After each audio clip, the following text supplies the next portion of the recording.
Le nombril, encore appelé ombilique, est une cicatrice fibreuse.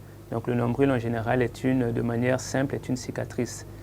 Cela survient donc après la rupture du cordon ombilical, puisque c'est le nombril qui va permettre à un enfant, à un fœtus, de pouvoir communiquer avec sa maman, puisque ce cordon ombilical va donc servir de lien entre la maman et l'enfant, en donnant, en fournissant toutes les valeurs nutritives nécessaires et même voire de l'oxygène. Donc un nombril est donc une cicatrice fibreuse. Et de la même manière qu'un individu va donc se nettoyer le visage, se nettoyer le corps, il est aussi très important de pouvoir se nettoyer son ombilic. Et étant donc une cicatrice fibreuse, donc un endroit très mou, un endroit très sensible, on ne va pas donc nettoyer le nombril de la même manière que l'on se nettoyerait donc le visage. Ce qui est conseillé donc de faire lorsqu'on veut se nettoyer le nombril, c'est simplement d'utiliser de l'eau. On peut utiliser de l'eau, ensuite rincer un peu avec du savon et rincer avec de l'eau, et le tour est déjà joué. Maintenant, ce qu'il faut faire, ce qu'il faut surveiller après donc le rinçage avec de l'eau, c'est de faire de manière à ce qu'il n'existe plus, qu'il n'y ait plus aucune couche d'eau donc au niveau donc de son ombilic. Il faut essuyer cette eau de manière à ce qu'il n'y ait plus d'humidité, parce que l'humidité va donc être comme ça une surface de prolifération des bactéries, et donc ça va amener des mycoses et voire même des inflammations du nombril, ce qui va être donc très dangereux.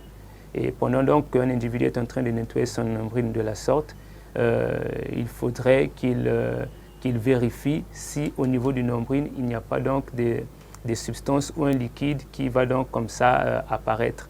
Donc pendant qu'on se nettoie le nombril avec de l'eau, du savon, si on a comme ça la présence d'un liquide qui nous est inhabituel, à ce moment-là, il faut se diriger auprès des médecins. Parce que très certainement, il s'agirait d'une infection, voire même d'un kyste qui serait comme ça en train de se développer de l'autre côté de son nombril. Donc il faut qu'il n'y ait rien après donc, le nettoyage, aucune odeur, ni même aucune substance liquide qui apparaît. Que le nombril soit porté vers l'intérieur ou qu'il soit porté vers l'extérieur, la manière, sinon l'usage sera identiquement la même.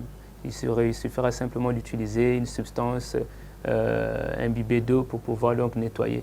Donc il n'y aura pas de spécificité au niveau donc, du nettoyage. On utilisera les mêmes méthodes pour les deux types.